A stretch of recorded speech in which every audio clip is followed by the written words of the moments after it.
Have you ever been playing a game and it just... perhaps it hits you with a bit of... maybe even a little...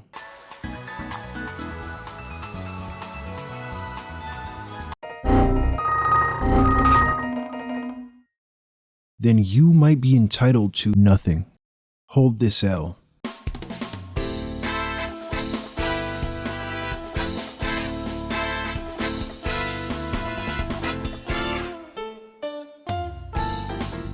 Video games have come a long way since the days of Pong and text-based adventure games. 9 console generations and over $1 trillion in revenue later, the games industry has grown bigger than both the film and music industries combined. More people are playing games than ever, and more games are being made. Everybody's grandma and grandpa knows what a Mario the Hedgehog is. We got companies like Netflix trying to start their own game studios. Hollywood won't stop making video game adaptations. With all the money pouring into the industry, greatly improved hardware and software, game studios are able to produce ambitious high-budget projects that never could have been made before. And with every gaming platform having an internet connection, they can continue to update their games to patch out any bugs after release. But despite all these advancements, it seems like we've been getting more and more games released with game-breaking bugs and missing content.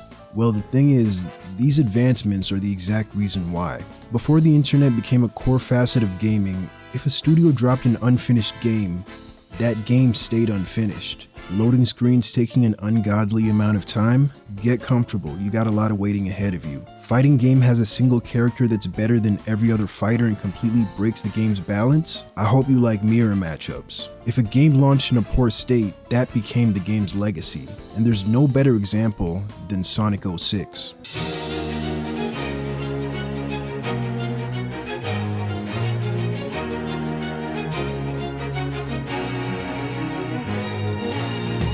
What was originally intended to be a series reboot and a return to form for Sonic is instead remembered as the worst game in the series, if not one of the worst games of all time. Unintuitive physics, shoddy cutscenes, unbearable loading screens, questionable writing, bad dialogue, and countless bugs make the game nearly unplayable.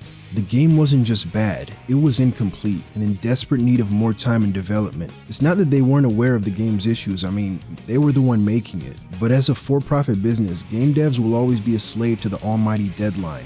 And Sonic 06 had a deadline that Sega wasn't willing to budge on. The 7th generation of home consoles had just dropped, and the game was scheduled for a holiday release. Side note, if you ever see a game drop riddled with bugs, just take a look at the calendar. Chances are you're in the last few months of the year where Santa's tax return finally hits, and he rides around dropping copies of whatever game just dropped down everyone's chimney. Sega needed that game out on all consoles by the end of 2006. But the Nintendo Wii wasn't powerful enough to play it, so Sonic Team was split in two, with one half being tasked with creating an entirely different game for the Wii, further hurting the development of Sonic 06. 2 years of developers working insane crunch hours later, and this is what we got. This actually wasn't even the first time a Sonic game spawned 2 separate titles. 1994's Sonic the Hedgehog 3 and Sonic & Knuckles were originally supposed to be one game, but were split so that Sega could have the first game meet a deadline. Sonic & Knuckles was later released as a companion piece to Sonic 3 that could be attached to the cartridge to unlock the full game. This was one of the first instances of what would come to be known as DLC. While DLC makes for a great way to add new content to a finished game, it can't really be used to polish a game that was broken on release. Nah, to do that, they gotta re-release the whole game. Introducing the Definitive Edition. If a full-price AAA game launches as a buggy, unfinished mess, just re-release the finished game a couple years later at the same price. This wasn't always done just to fix bugs. Oftentimes, game studios would add new content or quality of life changes that honestly should have been there in the first place. This practice was popularized by Nintendo's Pokemon games, which would drop a third definitive title for each generation after their initial dual releases. Since these were updated versions and not sequels, there was little reason to buy the older games after the third one drops. This trend was incredibly egregious with fighting games that oftentimes relied on DLC characters for their longevity. Companies would release their game, drip feed players content through DLC, and then eventually release a definitive version of the game with all the DLC as a big fuck you to anybody who bought the original game. Street Fighter V was notoriously bare bones on launch and didn't even have an arcade mode, a staple of fighting games, until an update put out 2 years later. And another 2 years later, Capcom released Street Fighter V Champion Edition, which bundled the original game with all of the DLC fighters and stages. The names for these later iterations can get extremely convoluted. Super Street Fighter II Turbo HD Remix is a remake of Super Street Fighter II Turbo, which is the 5th iteration within the Street Fighter II sub-series of the larger Street Fighter game series. Little known fact, this game was then followed by Ultimate Super Street Fighter II Turbo HD Remix Pro Game of the Year Edition Magnum version 1.2247448713 ellipses Premium Definitive Edition featuring Dante from the Devil May Cry series with extra teeth whitening, final mix for real this time. Like I mentioned before, at the end of the day, game companies gotta eat, and finding ways to monetize a game after launch is a great way to guarantee consistent revenue. But god damn, some of y'all just don't seem to get full. But you know who else gotta eat? That's right, ya boy. This video was sponsored by Brilliant. Brilliant is the best way to learn math and science in an interactive manner. It's an online learning platform that aims to make these subjects more accessible through intuitive hands-on exercises in place of traditional lectures. As a STEM major, I have a lot of passion for math and engineering, but I've never been particularly fond of textbooks. Luckily, Brilliant presents mathematical concepts in a way that appeals to my gamer brain. Reading a dozen chapters in a college textbook, I sleep. Learning through guided problem solving with interactive visual aids, that I can get behind. The website offers thousands of lessons with new exclusive content added every single month. The lessons engage you by allowing you to visualize concepts through simple yet effective graphical tools that illustrate each subject's core idea. Brilliant provides a low-stakes environment where you can just focus on learning and not worry so much about making mistakes. But it's not just for STEM students. Brilliant offers everything from the very basics to advanced lessons, making it ideal for anyone who likes to learn but just isn't too fond of the classroom setting, or even professionals looking to brush up on their math skills. To get started for free, visit brilliant.org/nasu or click the link in the description. The first 200 of you who sign up will get 20% off Brilliant's annual premium subscription.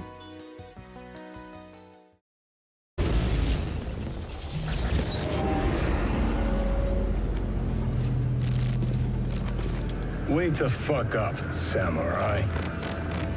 We have false promises to make.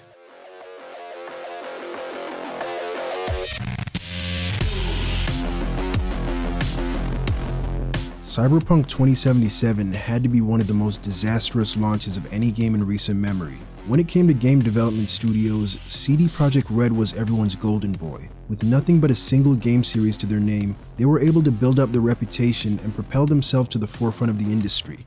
The Witcher 3 would go on to win nearly 300 Game of the Year awards, more than any game that ever came before. CDPR could do no wrong. So when they announced an ambitious new open-world action RPG with genital customization, everybody went crazy. People took entire weeks off from work to free up their schedules in preparation for the game's release. Fans were treating Cyberpunk like the second and third coming of Jesus. There isn't even a third coming, but if anybody could make it happen, gamers believed it to be CDPR. And in late 2020, the game finally released. Where's my car? Oh. Is this game worth it? Does that answer your question? Half of the promised features never made it to the final release. The other half made it and barely functioned. The game was unplayable on last-gen consoles, and on PC, you need 5 NVIDIA 3090s cooled by jet turbines to eke out a stable 30 FPS. Fans were furious. The backlash was so bad that Microsoft and Sony were forced to give out refunds, with Sony removing the game from their store entirely. 2 years, some class action lawsuits, and several roadmaps later, and the game is in a pretty stable state. It's returned to the PlayStation Store and consistently hovers around the top 50 most played games on Steam. Like No Man's Sky before it, Cyberpunk managed to redeem itself and regain the trust of players. But people don't want a redemption story, they just want the demption. That's not even a fucking word. Off in the distance, EA saw the shitstorm surrounding the game's release and said, I need to get in on some of that. So they shamelessly copied CDPR's homework, the false promises, the hundreds of game-breaking bugs, even the title format of a portmanteau followed by a 4-digit number, and 1 year following the release of Cyberpunk, EA dropped Battlefield 2042. Dude, all of these skyscrapers have no collision at all. I'm slamming into every single... Oh, there we go. That one works. Okay, that one works. It was damage control time. Only Battlefield fans were a lot less forgiving.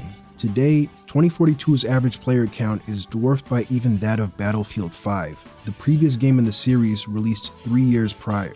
Like clockwork, just a few weeks after 2042, 343 Industries drops Halo Infinite, only the content is anything but infinite. It was open world with a free-to-play multiplayer because that's just what games do these days.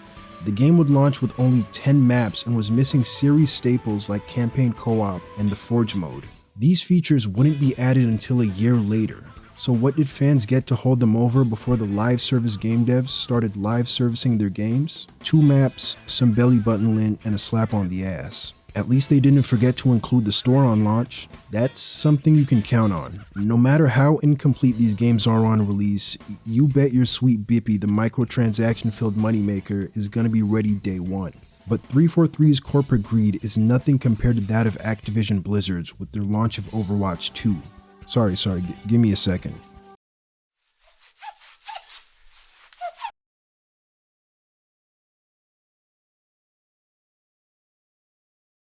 There we go. I never played Overwatch 1. Competitive hero shooter just wasn't something that appealed to me. Aside from just a handful of titles, I don't play a lot of multiplayer games. But when I heard that Overwatch 2 was going to have a brand new PvE story mode, that piqued my interest, so I downloaded it and... oh, it's not in the game yet. Okay, well, the game is free to play, so I might as well give it a shot. Funny, this looks a lot like Overwatch 1. You know, I'm a bit of a weeb, so I want to try that new hero Kiriko. I wonder how I unlock her. Oh, it's one of these. Battle Pass. I just shit out my ass. The new content, aka the 2 part of Overwatch 2, wasn't in the game, and the Overwatch part was now the same game with updated microtransactions. Daily playtests and feedback have given us confidence that we're creating something you're going to love. At the same time, we want to get the game in your hands soon. Nah, you mean you want to start lining your pockets soon. Overwatch 2 isn't a sequel. It's a monetization overhaul patch. They promise you new content, announce that the new content is postponed indefinitely, then release the game without the content under the guise of early access. Early access to what? The fucking cosmetics store? Studios release unfinished games simply because they can. The option to patch it later is always there, so there's really no incentive to stop them from putting out a work in progress to start profiting as early as possible. They could easily just delay the game and only drop it when every feature is complete. I have no problem waiting for a game I want to play. Your favorite game gets delayed, you go and complain in a Reddit thread. I see game delays and I get bricked up. We are not the same. But more development time doesn't necessarily mean better games. Final Fantasy XV spent 10 years in the oven and still somehow came out half-baked. Not even everyone's beloved Elden Ring was safe. It was delayed but still saw a ton of issues on launch. The game was riddled with performance issues on PC, and you could start most quest lines, but once you reach the latter half of the game, all of the NPCs collectively went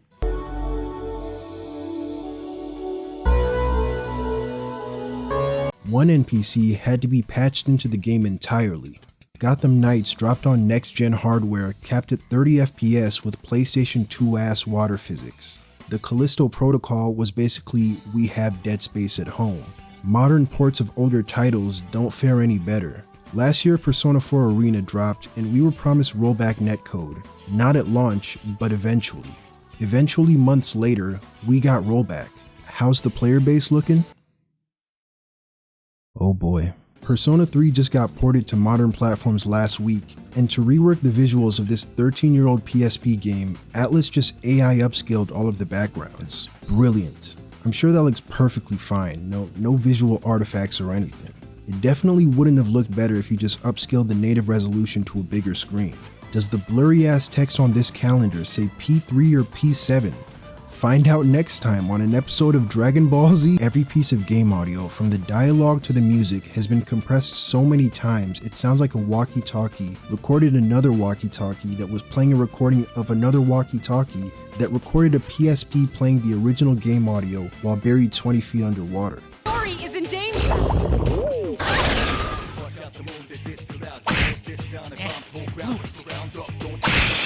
Here's a chance. Let's get him. Get back here, you son of a...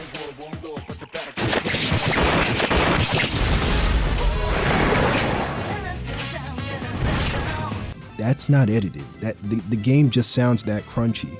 Atlas calls this a remaster, by the way. During the 2022 Game Awards, before everyone's favorite game developer came through and swept the show, Bill Clinton. Square Enix announced that they'll be releasing a demo for their new next-gen title, Forspoken, for the PS5. I'd been eyeing the game for a while, so I downloaded the demo and gave it a shot. Most people complained about the corny-ass dialogue, but that didn't bother me. I didn't exactly have big expectations for the writing of a game with an isekai premise, and if we're being honest, Square Enix has never really been known for their dialogue. Say, fellas, did somebody mention the door to darkness? Oh my god, bro. Oh, hell no, man. What the fuck, man?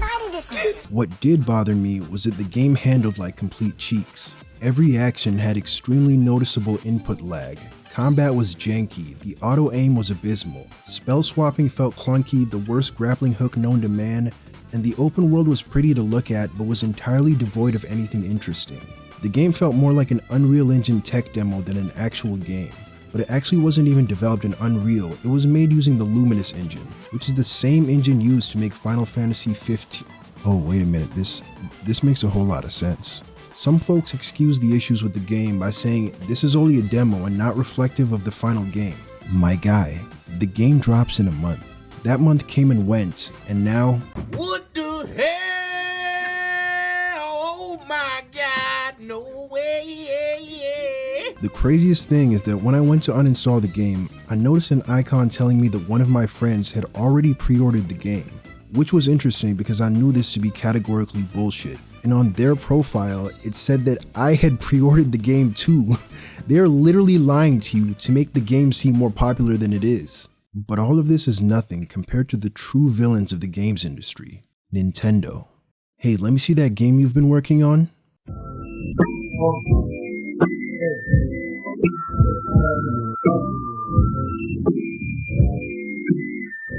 Perfection.